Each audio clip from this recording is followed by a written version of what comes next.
শত শত ড্রোন ও মিসাইল ছুড়ে ইউক্রেনে ব্যাপক হামলা চালিয়েছে রাশিয়া। মঙ্গলবার এ হামলায় কিভ, নিপ্রো এবং খার্কিভের মতো গুরুত্বপূর্ণ শহরে এ পর্যন্ত অন্তত 18 জন নিহত হয়েছে, আহত হয়েছে শতাধিক। এই নিয়ে তৃতীয়বারের মতো এমন বড় আকারে ইউক্রেনে হামলা চালিয়েছে রুশ বাহিনী।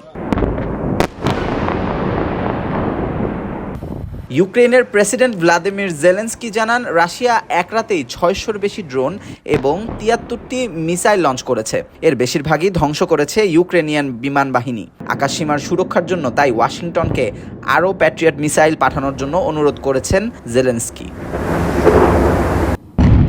এই হামলায় দিশেহারা হয়ে নিরাপদ আশ্রয়ের খোঁজে ছুটছে ইউক্রেনবাসী। আশ্রয় নিয়েছে সাবওয়েতে। মঙ্গলবার সকাল থেকেই হামলার সতর্কতার সাইরেনের আওয়াজে কিভের বাতাস ভারী হয়েছিল।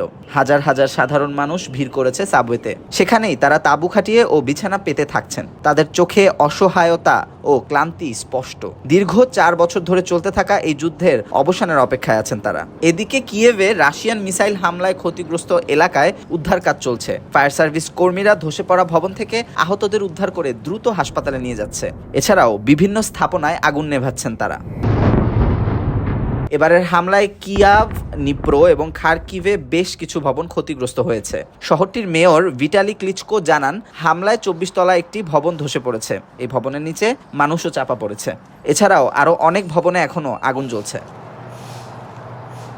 চলতি বছরের শুরু থেকেই রাশিয়ার জ্বালানি অবকাঠামোগুলোতে একের পর এক হামলা চালাচ্ছিল ইউক্রেন। তাই পাল্টা হামলায় রাশিয়ার মূল লক্ষ্য ছিল প্রতিপক্ষের বিদ্যুৎ সরবরাহ ও অবকাঠামো ব্যবস্থায় সর্বোচ্চ আঘাত হানা।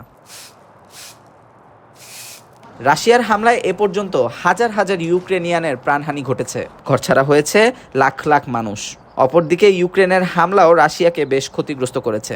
বিশেষ করে তাদের তেল উৎপাদন ও সরবরাহ খাতে ব্যাপক ক্ষতি হয়েছে। যদিও দুপক্ষ দাবি করেছে যে তারা সাধারণ মানুষদের ওপর হামলা চালায়নি।